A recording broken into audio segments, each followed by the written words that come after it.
Well, let's bring in Stephen Pifer, a former United States ambassador to Ukraine. He joins me now live from Morgan Hill in California. Stephen, thank you very much indeed for coming on the programme. There certainly is much speculation that this is a shifting Kremlin strategy to divert blame away from authority figures to lower players in this, soldiers. And that certainly seems to be what you think. I saw a tweet that when you said no Russian yet pointing the finger at the man responsible for the war, Vladimir Putin. Do you really think that's the case, that no Russian is pointing the finger at him, or just that no Russian is brave enough to do that publicly?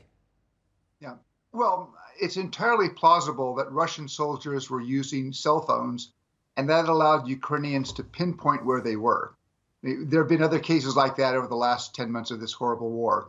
But you also have to question the competence of the Russian military leaders who put a large group of troops in that very identifiable building less than 15 kilometers from the front line, and they apparently co-located ammunition with it. So it was struck by reportedly 4 missiles, but then you had secondary explosions that contributed to the damage and the casualties.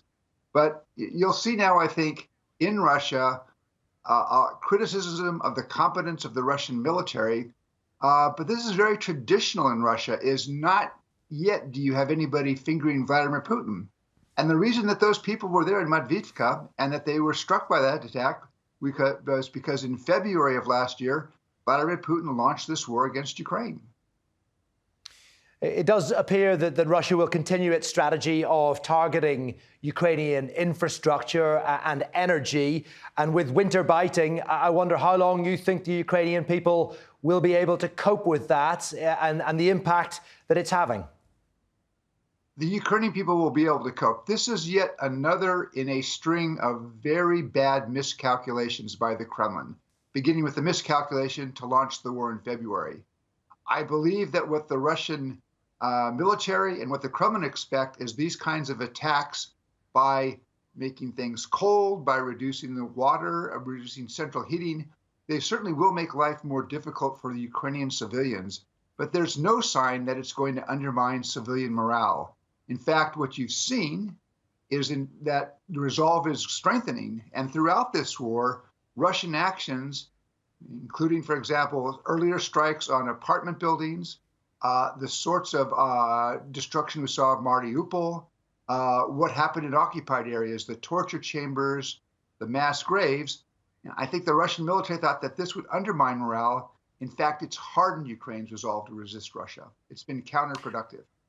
Yeah, and how about the resolve of the US Congress to keep on supporting this? Clearly, Joe Biden is going to back Ukraine to the hilt with an extra $45 billion worth of funding. But are there dissenting voices within his own party or indeed the Republicans? What's your understanding of the situation in Washington, D.C.?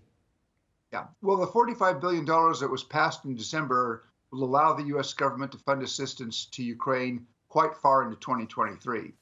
Now, within Congress, I mean, bear in mind, Congress going back to the early 1990s was supportive of Ukraine in a bipartisan manner, both Republicans and Democrats. The new thing that we've seen in the last 5 or 6 months, though, is this minority wing, this MAGA wing, closely associated with President Trump, questioning that commitment. Thus far, they're in the minority. And my guess is that the bulk of the Republicans will continue to see that the Americans and the West have an interest in Ukraine prevailing.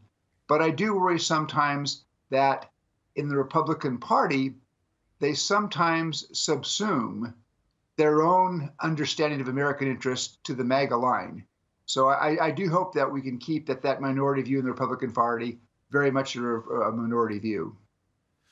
And Stephen, finally, I'd be interested to get your thoughts as a former ambassador to Ukraine about how and perhaps when you think this conflict will come to an end. I know both sides have indicated that they would be open to potential peace talks, although both sides have also attached perhaps unattainable conditions to those talks. Yeah, I mean, first of all, I do not believe the Russians can win this militarily. And what you've seen, it's rather bizarre that over the past 4 months since August, the Russian military has been losing on the battlefield, yet Russia's demands of Ukraine have escalated. So at the end of September, Russia said that Ukraine would have to accept this so-called annexation of Zaporizhia, Kherson, Luhansk, and Donetsk, even though the Russian military did not control all those territories, and today controls less of those territories than they did in September. So you're not going to get any chance of a real negotiation until first there's a heavy dose of reality in Moscow, and they begin to talk and offer some ideas that reflect what's been happening on the battlefield.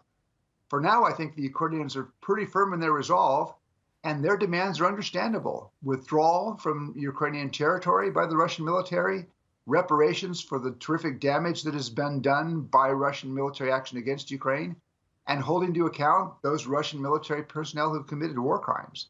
So it may be some time before you see a negotiation, because right now the two sides are quite far apart. But first and foremost, there has to be a serious negotiating attitude from the Kremlin. Well, we do hope that that happens sooner rather than later. But, Stephen, we do appreciate you coming on the News Hour and giving us your thoughts. Stephen Pifer there, former ambassador to Ukraine to the United States. Thank you.